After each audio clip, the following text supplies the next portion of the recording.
Now I would like to take this opportunity to call Professor Gautam Naresh sir. Currently, Gautam sir is affiliated with Foundation of Public Finance and Policy Research, New Delhi, as honorary professor since December 2012, and also freelance public finance management advisor, PhD economics from he is a PhD from Banaras Hindu University, Varanasi. Formerly was with PricewaterhouseCoopers Private Limited, India, as public financial management advisor in government reform and infrastructure development since August 2008. Also worked with Deloitte, Ernst& Young, IMACS, Choice Consultancy Services. About 40 years research, teaching, and consultancy experience with various levels of government as well as private sector. Have been associated with various union, state, and local level government, commissions, and committees meant for public framing. Worked in several universities and research institutions, including National Institute of Public Finance and Policy, NIPFP New Delhi, for 3 decades till retirement in July 2008. Apart from this, the main brain behind this webinar and a continuous source of inspiration to me is Professor Gautam Naresh sir. I welcome Professor Gautam Naresh sir to exchange their views on the current topic which we are here to discuss. Good morning. Good morning to all. Let me start with this about COVID. A lot has been said, and people know about it. And Dr. Mittal covered so many things. And I think what I wanted to say has been duplicated, or rather, is going to be duplicated. But my approach is different. My stress is still on rural economy as well as cottage and MSME. But my approach is different in the way that I want to visit the past as well as present and think of the future. That's how my short talk is sectionalized like this. The dignitaries of the institute who have organized this thing, and without naming anyone, I appreciate all of them and how they have managed this, particularly when Vandana was in some trouble because of the domestic reasons. So I'm thankful to them all and heartily greet them. So my outline is like this: a small prologue, then status of the economy of India, stages of the Indian economy. I have divided into two: ancient to independence India, then post-independent economic stages. And after that, I want to uh, come to Gandhian economic model. Exactly before Gandhian economic model, I want to have some 2, 3 points from Arthashastra. This is the outline. Then I want to discuss a little bit of relevance of Gandhian economic model as a possible intervention and suggested strategy, concept of the economic growth and development. This I want just a small thing. Then reinvent the strong economic foundations of India, suggested strategy for economic renaissance, and the analogy of civil engineering I've discussed. And some and the reasons may be wrong decisions, war, epidemic, or any calamity. As a result, its foundation gets shaken, bruised, and shattered by any such jolt. The world has witnessed 7 epidemics, famous epidemics in the last century, apart from this World War. And now WHO has declared this on December 31st, this coronavirus named as COVID-19, which was originated in Wuhan, China, that is said. It has spread in all the countries and shattered all their economies badly. The IMF has said more dire possibilities ahead of the global economy. The the key economic questions to be addressed are how and how fast will the economic damage spread? How bad will it get? How long will the damage last? And what are the mechanisms of economic contagion? And above all, what can governments can do about it? On the darker side, it could become an economic crisis of global dimensions and a long-lasting reversal of the globalization. And on the brighter side, it could be the moment when policymakers manage a common crisis response. They might even manage to rebuild some trust and create a cooperative spirit that helps humanities tackle other common threats like climate change. The economy of India is no exception. This is, I have gone back to show that Indian economy was not like this as we are seeing now. Historically, India was the largest economy of the world for most of the 2 millennium from the first to 19th century. But now it is characterized as a developing market economy, though the size of it is sixth in terms of the GDP and the third largest by purchasing PPP in the world. According to IMF, the per capita basis, India ranks dismally 139th by nominal GDP and 118th by GDP PPP. It was in 2018, showing the very poor rank in the world, calling for a lot of efforts for a recovery to regain the old golden days. It is clubbed as developing or emerging lower middle income economy and newly industrialized economy by IMF and the World Bank. It is worth noting that from 1947 to 1991, it followed protectionist economic policies with extensive state intervention and regulations. Subsequently, the acute balance of payments in 1991 led to the adoption of the broad program of economic liberalization.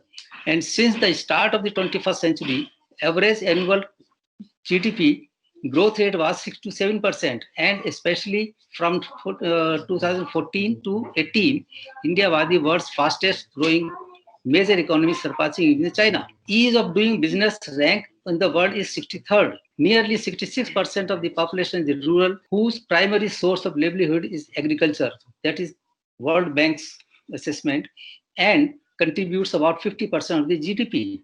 It shows how much it is dependent on the rural agriculture economy. Impact of the COVID, prior to the intervention of the invasion of the COVID-19, India lost its sheen, temporary growth, which was already eroded in the preceding year due to impact of other decisions. It has seriously damaged in 2020, which is a continuous process as the other parts of the country, the world are experiencing. As a result of the GDP has estimated to have shrunk by 23.9%, and the current growth rate is minus 9.6. That is estimated. In the revised version of the finance minister, she says that it may be minus 0 or 0%. Now, critical thing is, as Dr. Mittal has said, unemployment. Employment rate of India averaged 8.87% from 2018 to 2020. The impact of COVID due to reverse migration had staggering figures as follows. In March, 8.75, April, it shot up to 23.52, May 21.73, June 10.918, July 7.4, August 8.835, and September 6.67. And comparatively, urban unemployment rate was higher. Reasons of the situation may be cited as lack of, anyway, I'm skipping this. Ancient to independent India, since the ancient India, its economy had passed through experimentations. Broadly, it can be divided into following stages. Till the dawn of 20th century, most of the Western world believed that the empires of ancient India were run based on religions and mythological beliefs. The mindset was shattered after the rediscovery of Arthashastra by Kautilya in 1905. So, ancient times to 20th, 12th century, I'm saying that this was the period when Islams attacked India. So, this is the statecraft of these economic affairs are the integral component since the ancient times till 12th century were influenced by the treatises of Rigveda passing through up to, say, Kautilya. And among them, there are various scholars have been there, but we don't know the names of them. Then Muslims started to take control of the most of the part of India and started the rule in their own system up to 1757. 57 is the starting of British period. Britishers came to India, as we know, as merchants, etc. And at that time, the Mughal Empire was there, and this was supposed to be the richest in the world. And Britishers, they ruled from 1757 to 1947. And this period was a landmark in Indian economy because they had shattered or spoiled the traditional system of managing the economy of the country. And post-dependence period, on 8th December 1951, our Prime Minister, late Prime Minister Dr. Nehruji, he presented the first 5-year plan, and it was influenced by the Soviet system, and the period after that may be divided in different subgroups.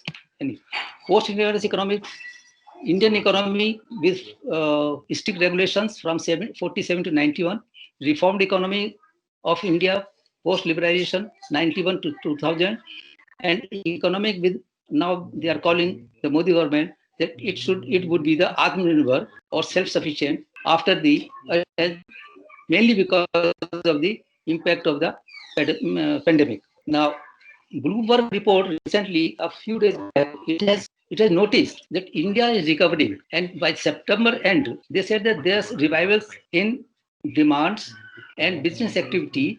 It has helped to drive the South Indian nation towards recovery from the pandemic slump. This report of Bloomberg is giving some rosy picture that we are on the path of recovery. Coming to the Gandhian economics, 2 points I have picked from the Kautilya Arthashastra. Arthashastra is a written document on statecraft.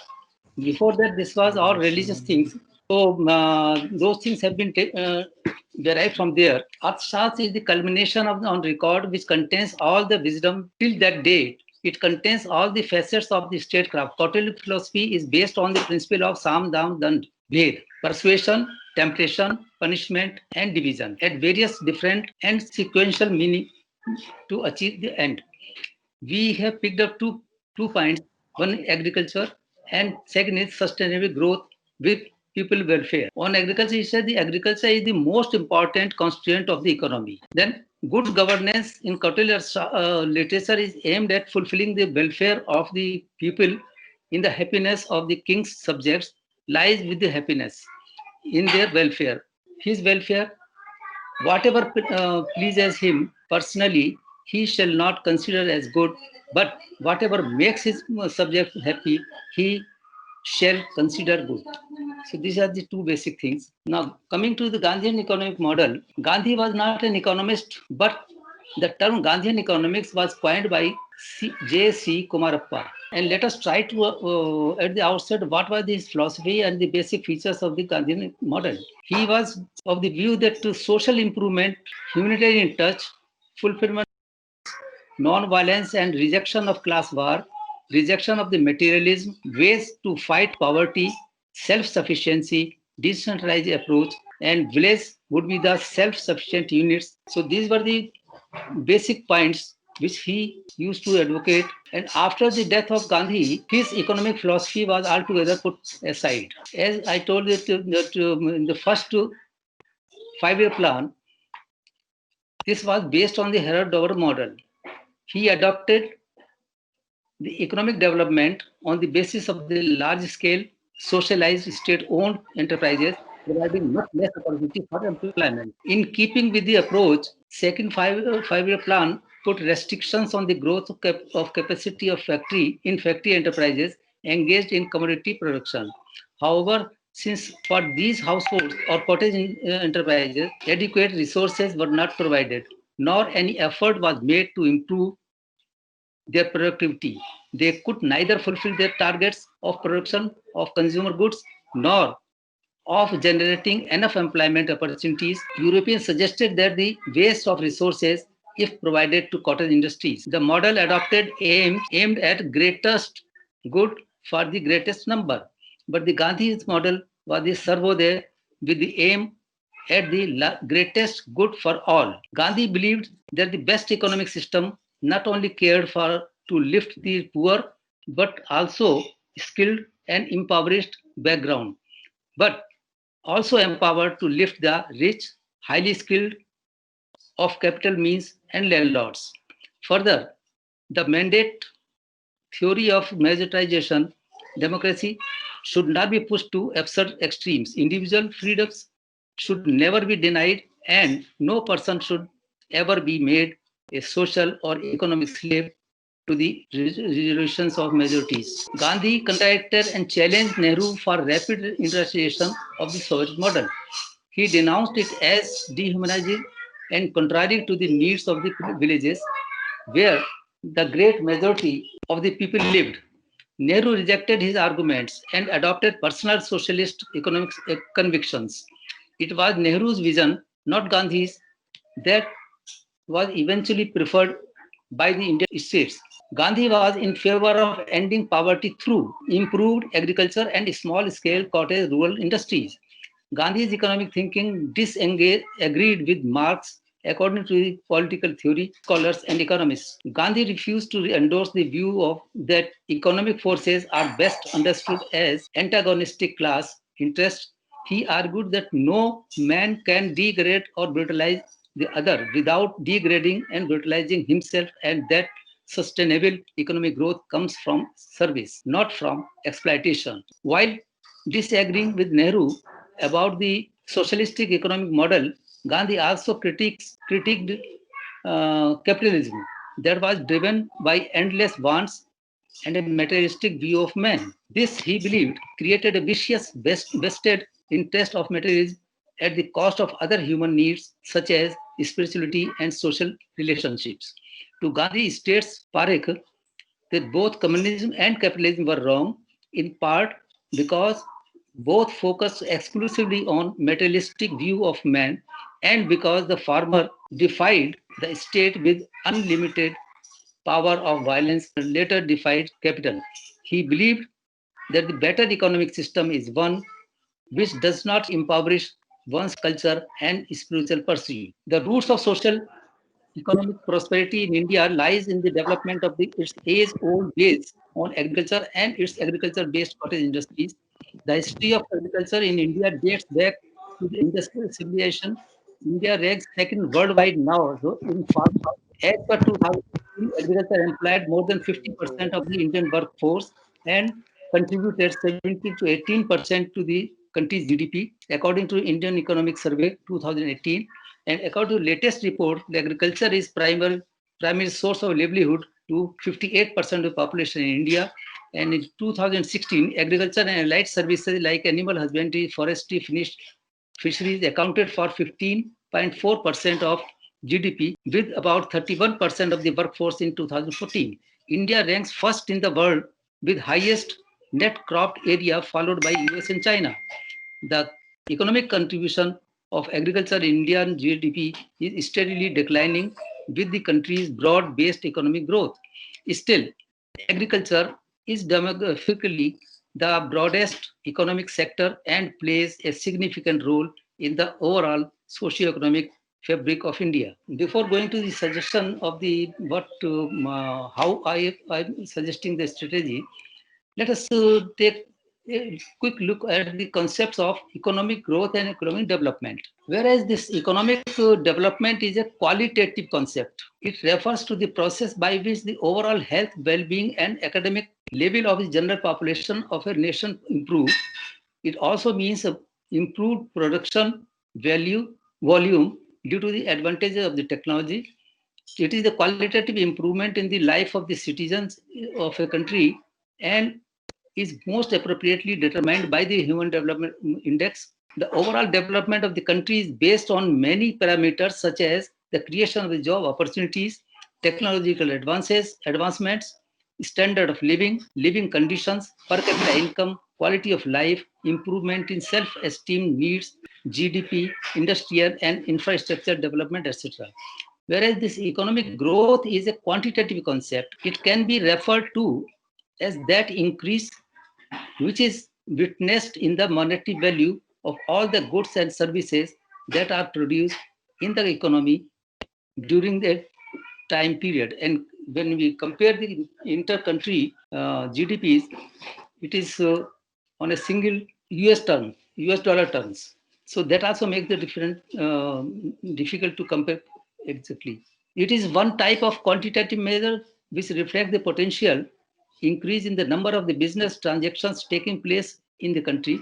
It can be measured in terms of the increase in the aggregate market value of additional goods and services produced using economic concepts such as GDP or GNP. And it is a much narrower concept when compared to the economic development. So top priority is suggested to be economic development followed by economic growth. Now, suggested strategy is India also need to rethink afresh on the development strategy for renaissance of its economy. As we have seen that India is now has started to recover, but still we need that how the sustainable development or growth may be achieved. There may be several models which may be thought of considering the local situations by any country. There are dominating thoughts based on the market economies. Two simple points are suggested here as a strategy. Reinvent the principles of the strong economic foundations of economy India in the past till the British rule, who ruled for 200 years from 1757 to 47. The Oriental economic theory since Rig Veda period should be the link with the modern economic principles suited to India, Arthashastra to Gandhian economic model, and apply the analogy of the civil engineering that for the construction of the multi-storied heavy structure, the heavy top structure of the building can be erected only on a strong, broad-based foundation. I'm not going into detail because this is all old history. Now, the golden age of India had reached its peak during the Gupta dynasty on the 6th century. Thereafter, India witnessed invasion by Huns, the barbarian hordes from Central Asia. That was 12th century.